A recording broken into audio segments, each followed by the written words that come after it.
Hey, I'm Carlos Garcia, and it's happened, guys.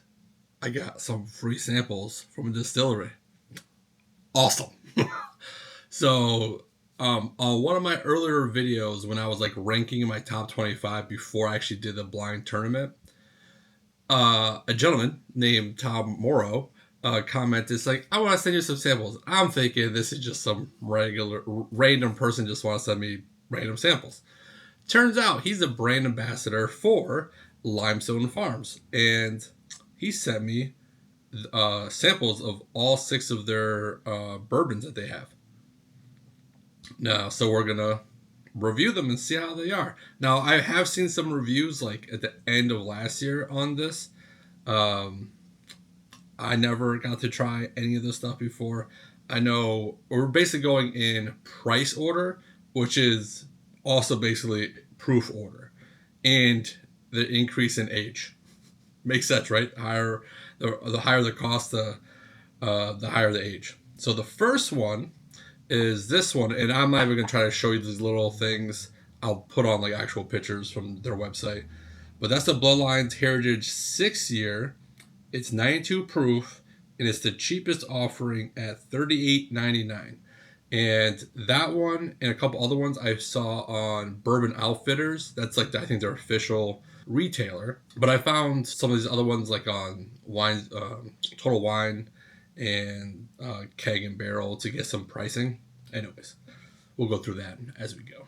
Ooh, okay. So the nose is green apples right away. Green Jolly Rancher.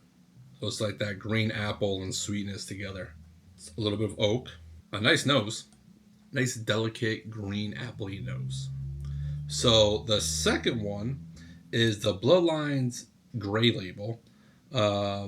It's the straight bourbon, Kentucky straight bourbon, and all this is Kentucky source stuff. It's 6 to 9 years, 94 to 96 proof, and I think this is the one I saw on Total Wine for $55. Green grape. I know I've never said that before because I always say purple grape. I'm sure people are like, you can just say grape because you always say purple grape. But finally, green grape. There's some good sweetness there too. I'm trying to figure out if that's caramel. It's like a sweet peanutty note and some cinnamon. It's a cool nose. Very, very little unique. Unique New York. Okay, so the next one is the Bloodlines Kentucky Small Batch Straight Bourbon. And this one is also 6 to 9 years. So on their website, it said higher proof than the gray labeled one. But when I saw it on, I think Total Wine or wherever website I saw it on, it was the same. It was 95 proof, and it was $135. So a significant jump in price now going to this one from these two. Grapes. And I don't know if I say color because I feel like I get both green and purple grape. Yeah, this one's just grapier than this one. A little bit more oak and more like a red fruit, like cherry note. All right. Okay, so then in glass D, now we're going to like more like their premium line. This is the Bloodlines line, and then this is like their premium line. So this one's the Select Batch, and that one's also 6 to 9 years. It's a little bit higher proof. This one's 110 to 113. None of these actually have proof on them except for this one. This one says 92 proof on it. But the rest don't have proof on the little label, so I don't know exactly what proof I'm. So I'm going off of what I saw online. But it says 110 to 113 proof, and this one was $100. So it's actually less than this one. But I want to keep the two lines separate. But it's higher proof and at the same age. So we shall see. Oh, man. Another grapey nose. This is more like a purple grape, like a purple grape Jolly Rancher. Oh, I'm not really getting that cherry like I got on this one, but it's more grapey. All right, so now we go to glass E, and this is the small batch, and now they start getting a little bit more expensive. This one was 9 years, so not 6 and 9 years, 9 year, 112 to 120 proof, so higher proof. And I saw this on Keg and Barrel for $144. I saw the MSRP was actually higher than that, but I went off a price that I actually saw that I could physically buy. Grapey too. Grapey, oak. All right, so then this last one is the bottle that kind of started this whole conversation where Tom Morrow was saying, "Oh, I have a sample of something that was on a lot of whiskey tubers like top 5, top 10 lists, and that's this one." And I saw those lists from different people, and this did make it on a lot of people's top 10 lists. I never got it last year. This is the first time ever trying it. But this is the private stock. It's 8 year. So 1 year less than this one. 114 to 120 proof, and it's $189.99, and that's currently on Bourbon Outfitters. Okay, this is like grapey again, but it's darker notes. Like there's oak, like dark cherry, a lot of cherry.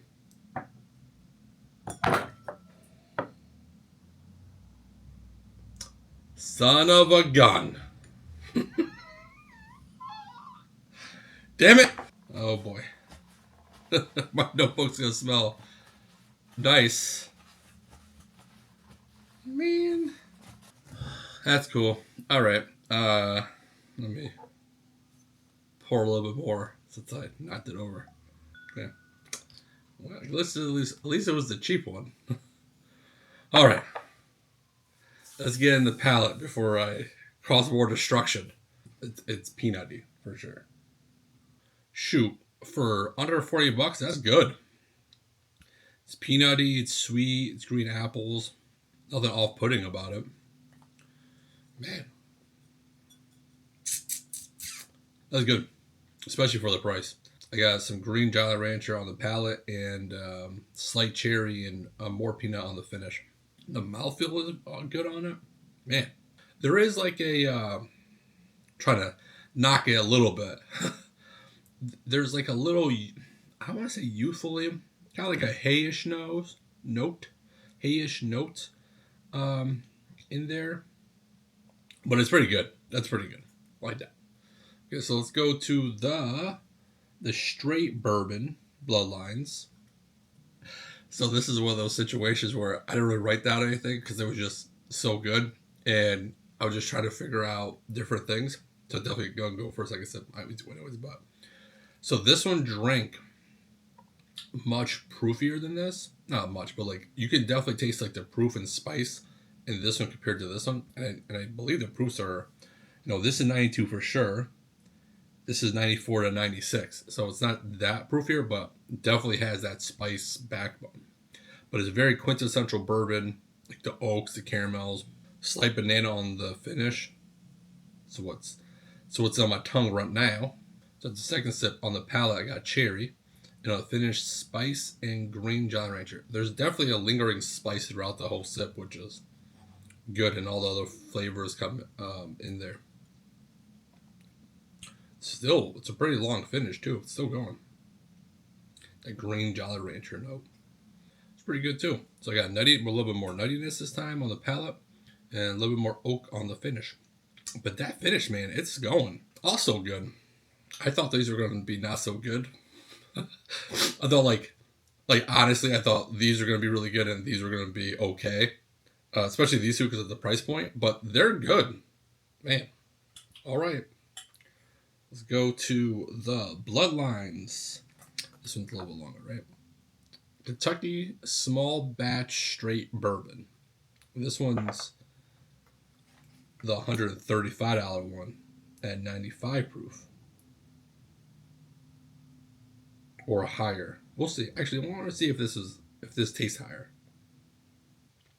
It doesn't taste spicy. So I'm gonna go with that. What I saw on the online where it says 95 proof. This one's actually less spicy than this one. There is a little spice in the front of the tongue. This one's crispier. I know that's a weird description, I guess. It just seems I don't know, crisp, like neater. I'll go for a second sip. It's an interesting drink. I would actually say this cheaper one, the $55 one, the straight bourbon, has a longer finish than this one. So crisp, green Jolly Rancher, oak, and spice. I actually think I prefer this one more, and you saving it's like $80. So try it again. So the finish, I got some green apple and oak. There is a little bit of that Windex note that I get sometimes. I don't write it down, but it's a little bit there. But so far, this is my least favorite out of the three, but these two are really good.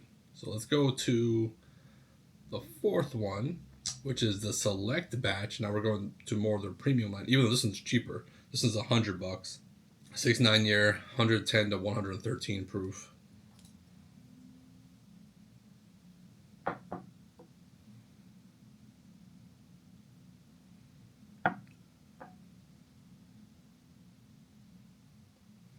So I'm comparing the color because this one tastes a lot older than the first three, and it's darker. So, because it says 6 and 9 years, I'm almost thinking this was like these were in the lower. Maybe this one's a little higher, but this one tastes dusty. So cherry chapstick, bright cherry, kind of basementy note. Um, Finish dusty, low proof. So it definitely tastes like an older bourbon. Second sip. That's pretty good. I like that. That's a very unique profile versus the other ones. I got some cinnamon on the palate and some dark cherry on the finish, but it's just like a darker, older kind of profile. Yeah, that's a good for $100. That's pretty good. I feel like you're getting that value because you're getting something that tastes really old, like that dustiness shines. All right, so then we go to the small batch. It's 9 years, 112 to 120 proof. This is what I saw for $144 on Keg and Barrel website. All right, I'll definitely give that one a second sip. That one just disappeared real fast. So I got cherry, and it should be a higher proof than what I just had, which definitely gave me some proofiness. This one didn't give me much besides some cherry, and it kind of disappeared. Interesting. All right, let's give it a second sip. Oh, I got more this time, and it's still there. So I don't know what was going on with that first sip, but cherry, oak, green Jolly Rancher on the palate, and oak and caramel on the finish. And there's a little bit of proof there. So this one just seemed have a stronger proof profile with that dusty notes. But third sip. So I got the only new note I got was cherry chapstick, but it's because I already wrote down oak. It's very oaky, not like crazy oak, but there's a good amount of oak in it, and that proof kind of holds that on your palate. That's good. I'm trying to think as I'm going, like what are good values versus not so good values, because the pricing is all over the place.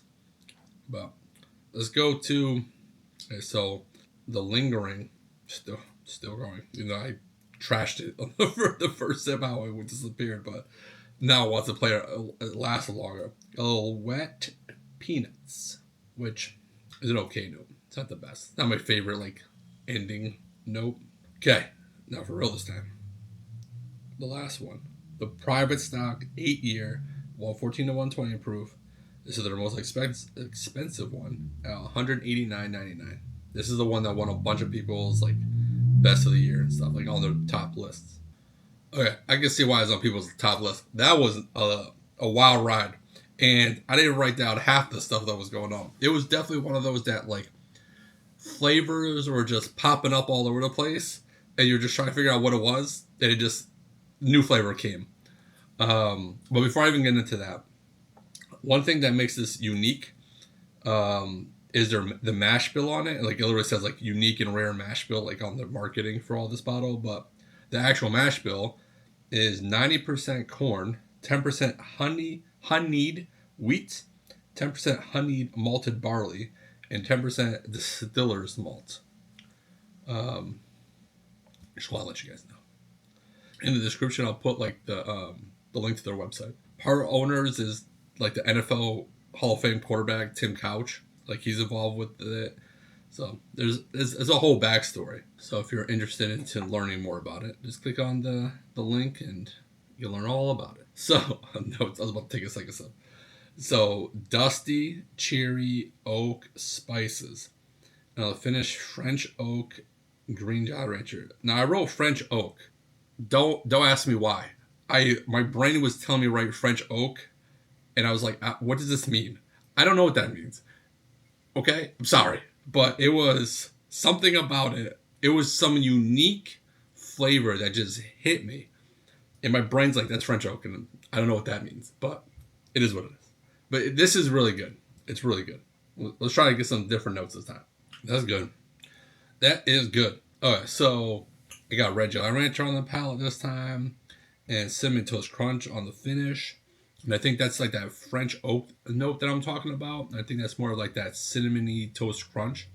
It's not like an amberana. This is not amberana finish, but it's not like some of those where it's like crazy cinnamon toast crunch. Obviously, this is just one of the flavors, but it's good.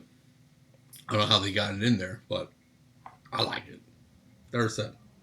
Right in the middle. As soon as all three times, as soon as I swallow, I get that French oak note that I'm talking about. It's like a dank oak note. This is very complex. Now, for almost $200, is it that good? That is the question. So what I'm going to do now is stop, pause, walk away, drink some water, A/B all this stuff, and score them, and come back and let you guys know if I got anything new. Okay, I'm back. I drank them all, scored them all. So, to be a little quick on this, they're all good, but I will go over what I think is a better value because of how I score them versus the price. You know what I mean? So, my last place was the cheapest one. However, so I scored a 3. But for the price tag of under $40, I would buy that all day long. That's a good bottle. And there's not going to be a giveaway in this video because I only have like a little bit left on some of these. And I want to kind of compare them to other things in their price categories. I'm sure you'll see some of these in future videos. So I would love to compare the $55 one versus like a Wild Turkey Rare Breed. You know what I mean?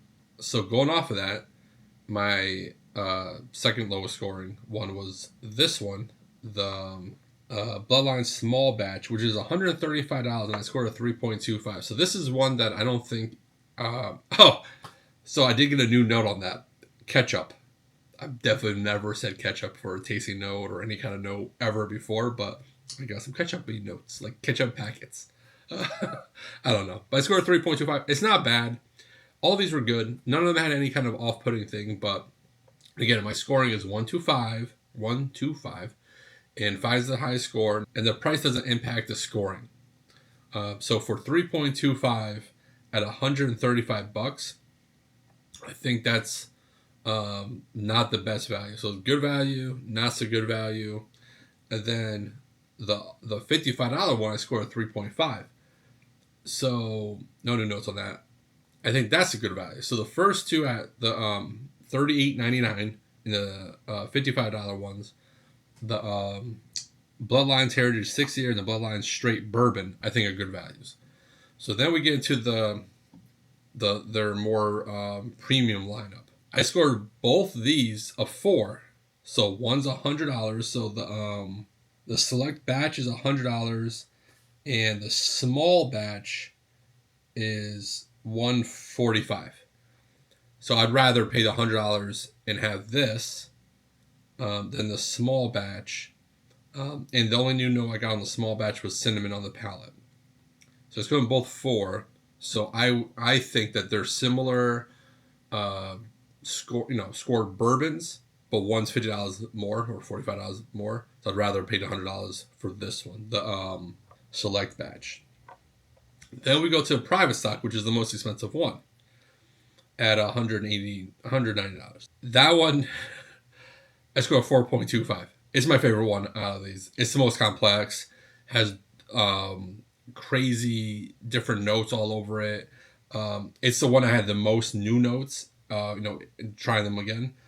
Dark fruit, that black licorice note. And again, if you don't know, I don't like that black licorice note if it's like a primary note, but it's just there enough to write it down, taste it, but not make me throw up. The finish, long coating. This is very good, and I understand why a lot of people put this in their top list.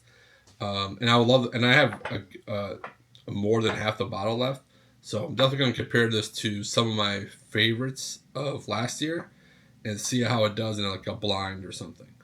So stay tuned for that. And I think that's that. Tom Morrow, I appreciate you sending this out to me. You're the first free samples on this channel, so I really appreciate that. For everyone, don't do nothing stupid. If you do, don't get caught. Bye.